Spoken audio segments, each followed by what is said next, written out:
Super Smash Bros. Ultimate is only a few weeks away, and thanks to multiple people having access to the full roster, we now have plenty of footage to theorize on. I'll go through a few topics before I start theorizing, as I feel topics matter in my final verdict, or what we know about our favorite magician tactician so far. If you haven't seen my previous breakdown video yet, check it out first, because I will be talking about a few things I mentioned in that video specifically.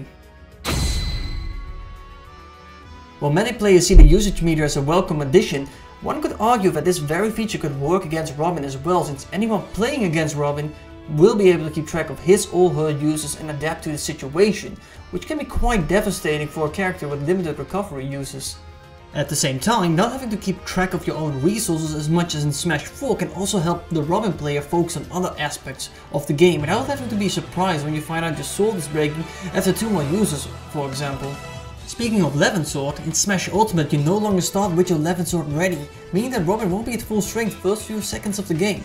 However, you will instantly regain your sword as soon as you actually respawn, so that's something you don't need to worry about, but it's still quite an odd change in my opinion. The addition of directional air dodges, or DAD as I will refer to the remainder of this video, is a very welcoming addition to Robin's already buffed recovery.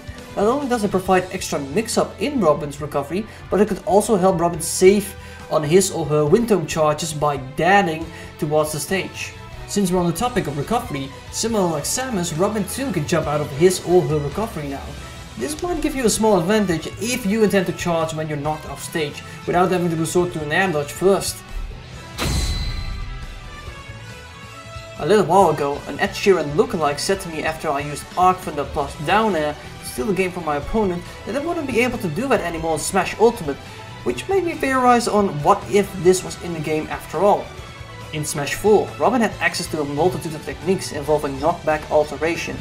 The 2 most prominent are Ignis, which would send your opponent horizontal, and Checkmate 2.0, where opponents would fly straight up for Robin to up air them.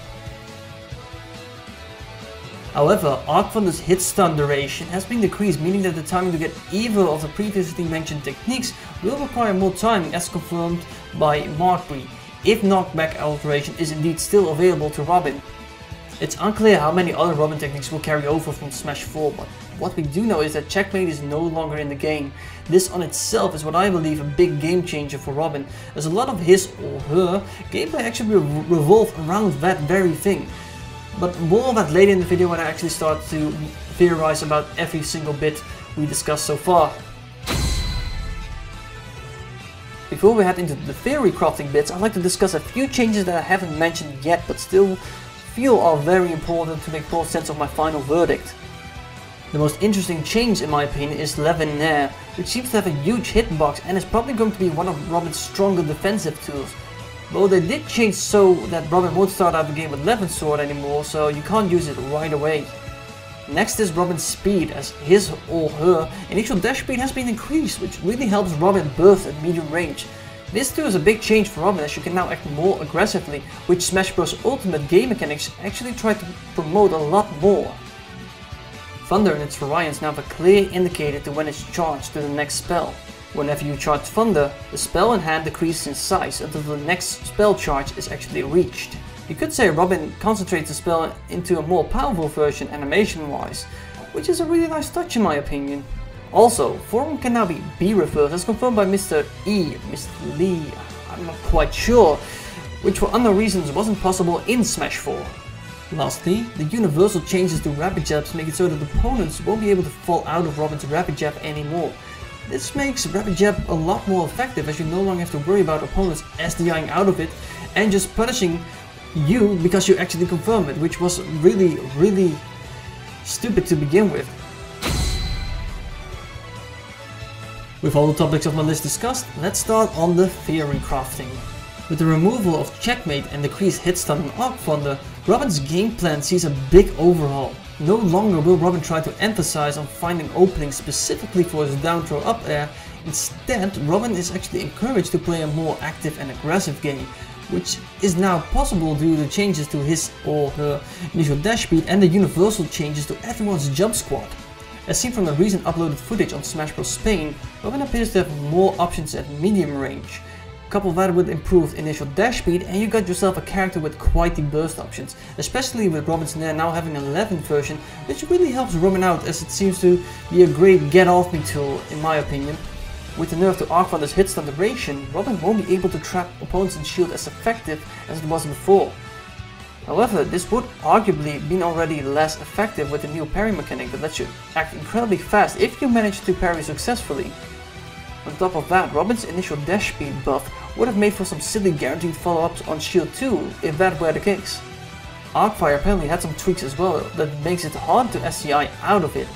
I theorize that this might make Arcfire a better option where you would normally go for Arc Thunder.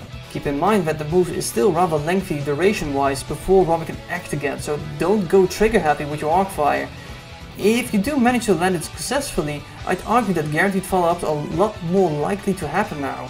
For Robin players, this means that it's still wise to invest into trapping aspects of their game. Grab didn't see any noticeable changes so far, though the aforementioned initial dash speed does buff it indirectly. Robin's grab no longer seems to combo from the footage we have so far, which will make Robin's throw combined with the new knockback behavior perhaps an option to create plenty of space between you and your opponent to restock your items, as was the case with Robin in Smash 4 before the down throw tweaks. My verdict on Robin is that not only the character but also the players will develop new gameplay aspects that further will benefit the player a lot more the more the meta develops. Previously, Robin would rely on KO confirms and arguably gimmicky options that in my opinion worked like crutches for both the character and the player, as these crutches, being Checkmate, Arc Thunder, Ignis, etc., would make the player's intention transparent and easy to follow for an opponent who could easily recognize a flowchart pattern in these actions. And that wraps up my Theorycraft on Robin in Super Smash Bros. Ultimate. Whenever my theory about how the character will play and develop holds true is something we have to wait for. In the meantime, I'll be pushing myself as a Robin player in the competitive scene and will turn the things I learned along the way into new content for other players to learn from. So feel free to visit my channel from time to time in case I have something new to showcase or discuss.